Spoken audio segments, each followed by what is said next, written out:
Hi, I'm the Side Hustle King.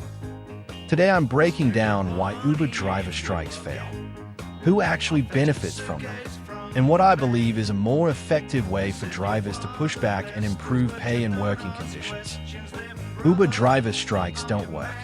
They actually help Uber more than the drivers. Let me explain why, and then I'll tell you a far more disruptive idea that Uber really wouldn't like. On Monday, January 12, 2026, a large number of Uber drivers went on strike. Now, before we even get into strategy, let's set the scene. January is the quietest month of the year for Uber drivers. Monday is the quietest day of the week. So right away, the impact was already limited. Some drivers simply didn't turn the app on for about 5 hours. Others stayed online but refused to accept trips, hoping this would stop surge pricing for the drivers who weren't striking. And that sounds logical, but here's where it starts to fall apart. You've probably heard the phrase, "There's no such thing as bad publicity." Here's a clip from The Wolf of Wall Street which proves the phrase.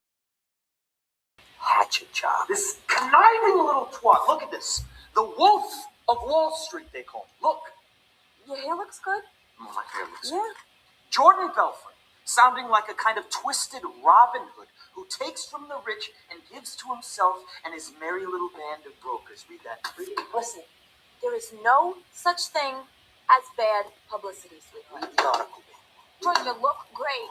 You're in a huge magazine. Fucking deal, I think. Mr. Belfort, give me one chance. Look at my resume, please. Oh, excuse me, sir, please. Just take a minute and look at my resume. The Forbes article. They all want to work for you now. Come on, what did I say? You want a job? Forbes made me a superstar. Every day, dozens of money-crazed kids beat a path to my door. If we hired them, they dropped straight out of college overnight. Now think about that phrase in the context of Uber driver strikes. When enough drivers strike, it attracts local, or even national, media coverage. And while some people sympathize with drivers over pay and conditions, the main message most of the public receives is this: Uber is cheap. Strikes unintentionally advertise Uber as a low-cost alternative to taxis and private hire vehicles. That's not hurting Uber's brand. That's reinforcing it. Uber once employed a senior executive named Mark MacGann, who later became a whistleblower. I've linked his full interview in the comments, but both his and Uber's views on strikes and protests are extremely revealing. And when you listen to him, something uncomfortable becomes clear.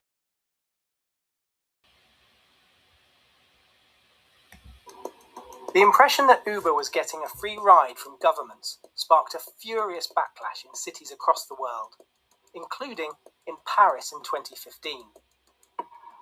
Uber's former chief executive, Travis Kalanick, responded to strikes by taxi drivers by ordering a counter-protest. When company executives warned it could result in attacks on Uber drivers, Kalanick replied, "I think it's worth it. Violence guarantees success." When Travis said, "Violence guarantees success," what did you think he meant by that?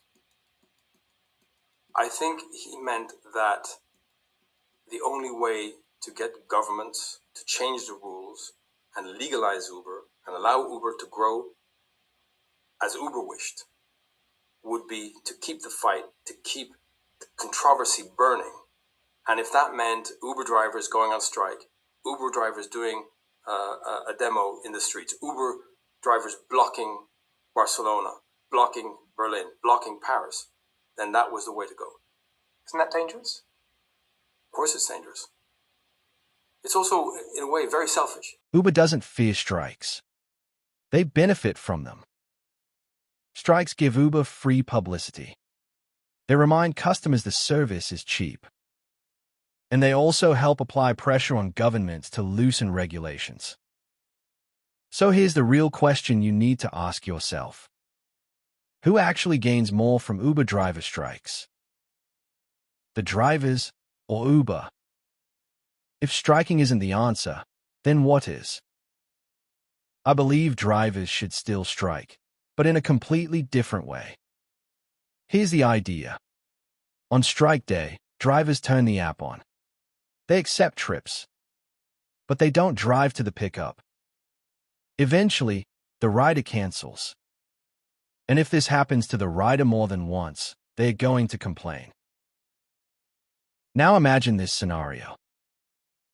A rider misses a flight, or a train, or an important meeting. Do you think they are quietly uninstalling the app?